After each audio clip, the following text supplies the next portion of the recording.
ये वाकया 2019 का है, लेकिन जिस रात ये कहानी शुरू हुई, उस रात वक्त जैसे थम सा गया था। पंजाब के एक पराने शहर झंग के पास, शहर से कई किलोमीटर दूर, एक ऐसा इलाका था जहां दिन में भी सन्नाटा बोलता था। वहां न कोई मुस्तकिल आबादी थी, न रात को दिए जलते थे, और न ही शाम के बाद पक्षी उस तरफ रुख करते थे। उस वीरान जमीन के बीचों बीच एक पुरानी हवेली खड़ी थी। लोग उसे हवेली नहीं कहते थे, बल्कि कहते थे वह जगह जहां रात सांस लेती है। हवेली को दूर से देखना ही दिल पर बोझ डाल देता था। उसकी दीवारें जगह जगह से गिरी हुई थीं, जैसे किसी ने नाखूनों से नोच डाला हो। खिड़कियों के शीशे टूटे हुए थे, और उनमें लटकी जंग लगी सलाखें अंधेरे में पंजों जैसी लगती थीं। छत पर पीपल और बरगद के पौधे उगाए थे, जिनकी जड़ें दीवारों को चीरती हुई अंदर तक पहुंच चुकी थीं। रात के समय जब तेज हवा चलती, तो वे जड़ें दीवारों में चरमराहट पैदा करती, बिल्कुल किसी के कराहने जैसी आवाज। स्थानीय लोग दावा करते थे, अगर कोई आदमी इस हवेली को ज्यादा देर तक देख ले, तो रात को सपने में वही हवेली उसे देखने लगती है। बंद कमरा। असली डर हवेली में कई कमरे थे, लेकिन असली डर ऊपर की मंजिल के एक कमरे से जुड़ा था। वह कमरा हमेशा बंद रहता था। दरवाजा मोटी लाल लकड़ी का था, जिस पर समय ने काली परत चढ़ा दी थी। ताला झंग लगा हुआ था, मगर हैरानी की बात यह थी कि वह कभी अपने आप नहीं टूटा। दरवाजे पर गहरे कट से लिखा था, इसे मत खोलना। यह लिखावट किसी पेंसिल या कलम से नहीं थी, बल्कि जैसे किसी ने नाखून या किसी नुकीली चीज से लकड़ी में खोद कर लिखी हो। लोग कहते थे कि यह लिखावट ब्रिटिश दौर की है। 1947 से पहले इस हवेली का मालिक एक बड़ा जमींदार था, अखड़ मिजाज, जालिम और बेरहम। उसकी सिर्फ एक ही बेटी थी, एक शांत खूबसूरत लड़की, जो घंटों आईने के सामने बैठकर खुद से बातें किया करती थी। कहा जाता था कि वह आईने में किसी को देखती थी, उससे हंसती, रोती और अपने राज साझा करती थी। जब जमींदार को यह बात पता चली, तो उसने बेटी को पागल समझ लिया।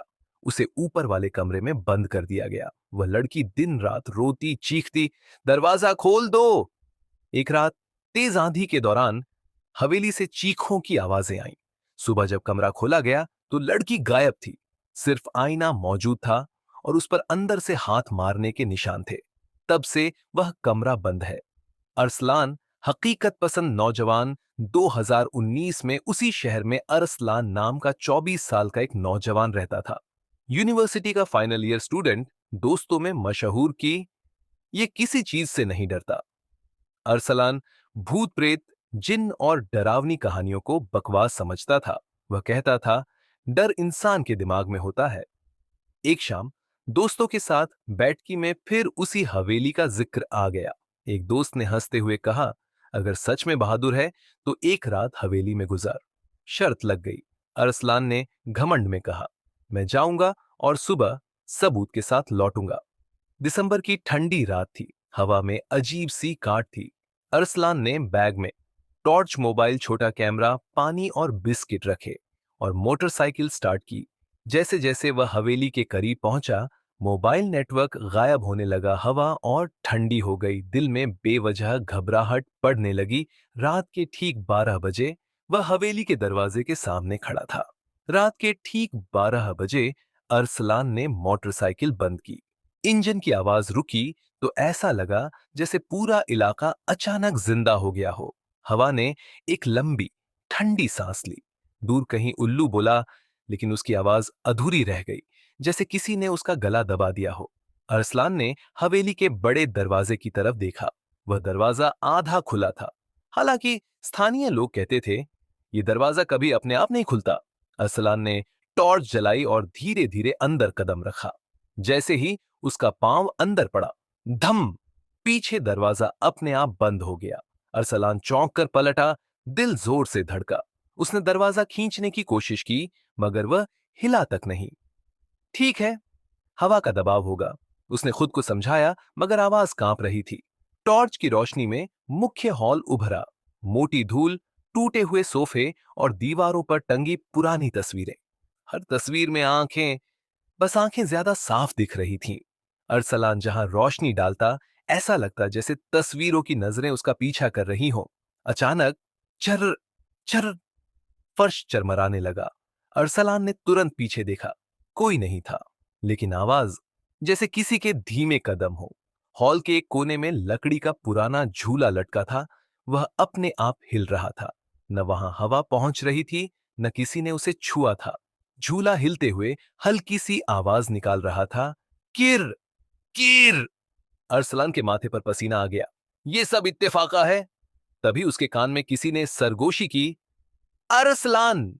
वह बुरी तरह चौंक गया। यह आवाज बिल्कुल उसके कान के पास थी। अरसलान ने ऊपर जाने का फैसला किया। नीचे रहना अब ज्यादा डरावना लग रहा था। सीढ़ियां लकड़ी की थीं, हर कदम पर कराहती थीं, जैसे कह रही हो, मत आओ। जैसे ही वह आधी सीढ़ियां चढ़ा, थक थक थक, ऊपर से किसी के नंगे पांव चलने की आवाज आई। अरसलान रुक गया, सांस रोक ली। कि कोई है? उसने हिम्मत करके पूछा। कोई जवाब नहीं, लेकिन कदमों की आवाज रुकी नहीं, बस धीरे धीरे पीछे हटने लगी। ऊपरी मंजिल पर एक लंबी गलियारा था। दीवारों पर जमींदार के परिवार की पुरानी तस्वीरें लगी थीं।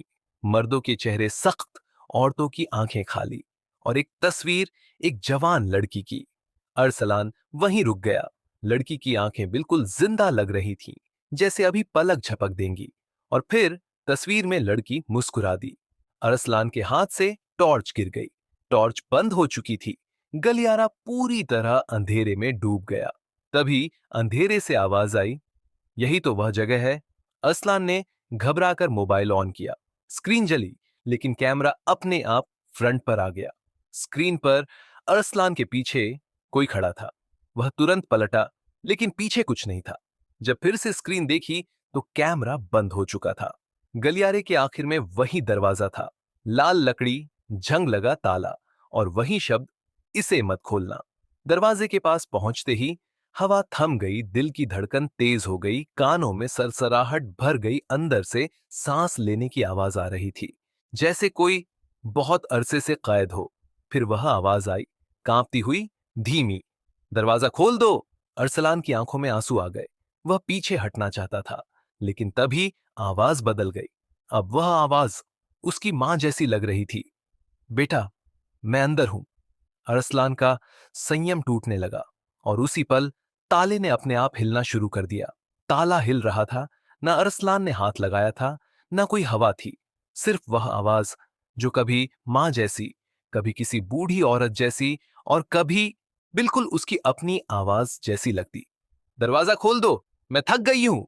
अरसलान के हाथ कांप रहे थे। उसका दिमाग चिल्ला रहा था, भाग जाओ, लेकिन उसके पैर जैसे जमीन में जम गए हों। ताला टूटकर जमीन पर गिर पड़ा। आवाज बंद हो गई। एक पल के लिए सब कुछ बिल्कुल शांत हो गया। इतनी खामोशी कि अरसलान को अपनी सांसें भी शोर लगने लगी। दरवाजा धीरे धीरे खुलने लगा। चर्र, अंदर से ऐसी ठंडी हवा निकली कि अरसलान के जिस्म में सुइयां चुभने लगी। कमरा पूरी तरह खाली था। न बिस्तर, न अलमारी, न जिंदगी का कोई निशान, सिवाय एक चीज के। कमरे की पिछली दीवार पर एक बड़ा कदादमी आईना लटका था। उस पर धूल की मोटी परत जमी थी, लेकिन हैरानी की बात यह थी कि आईने के आसपास की दीवार बिल्कुल साफ थी, जैसे कोई चीज हर रोज वहां आती जाती हो। अरसलान ने धीरे धीरे कदम बढ़ाया। हर कदम पर दिल और तेज धड़कने लगा। उसने आईने पर हाथ फेरा। धूल साफ हो गई, और फिर वह रुक गया। आईने में उसका अक्स था, लेकिन एक पल की देरी से। जब अरसलान ने हाथ हटाया, आईने में हाथ अभी भी मौजूद था। ये ये मुमकिन नहीं। अचानक आईने वाला अरसलान मुस्कुरा दिया। असल अरसलान नहीं मुस्कुरा रहा था। आईने की सतह हिलने लगी, पानी की तरह लहराने लगी, और फिर आईने से एक सफेद पतला हाथ बाहर निकला। वह हाथ इंसानी था, लेकिन बहुत लंबा, और उंगलियां अस्वाभाविक रूप से मुड़ी हुई। उस हाथ ने अरसलान की कलाई पकड़ ली। उसका स्पर्श बर्फ से भी ज्यादा ठंडा था। अरसलान चीखना चाहता था, लेकिन आवाज गले में ही मर गई। आईने से धीरे धीरे एक चेहरा उभरा। सफेद कपड़े, खुले बिखरे बाल, और आंखें पूरी तरह काली। वह हवा में तैर रही थी। उसके पांव जमीन को छू नहीं रहे थे। उसके होंठ हिले। बरसों से कोई नहीं आया था। उसने अरसलान की तरफ देखा और मुस्कुराई। अब तुम आ गए हो। उसकी आवाज बदलने लगी। अब वह आवाज एक जवान लड़की की थी। मैं इस कमरे में बंद थी, सालों तक। अचानक कमरे की दीवारें खून जैसे मंजर दिखाने लगीं। रसलान ने देखा, एक लड़की को जबरदस्ती घसीटा जा रहा है, दरवाजा बंद किया जा रहा है। वह लड़की आईने के सामने चीख रही है, मुझे बाहर निकलना है। फिर मंजर बदला। वही लड़की आईने के अंदर कैद हो चुकी थी और दरवाजा बंद हो गया था।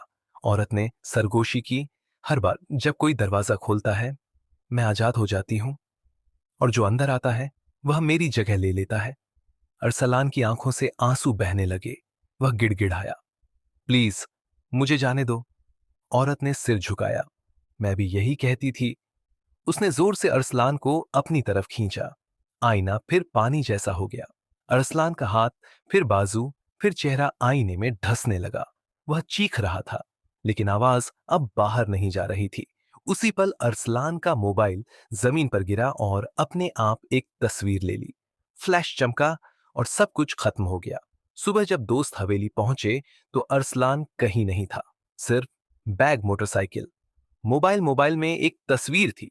उस तस्वीर में अरसलान था, लेकिन वह अकेला नहीं था। उसके पीछे आईने में वह सफेद कपड़ों वाली औरत मुस्कुरा रही थी। दोबारा ताला, लोगों ने कमरा खोला। वही आईना दीवार पर लटका था। अब उसमें अरसलान का चेहरा कैद था।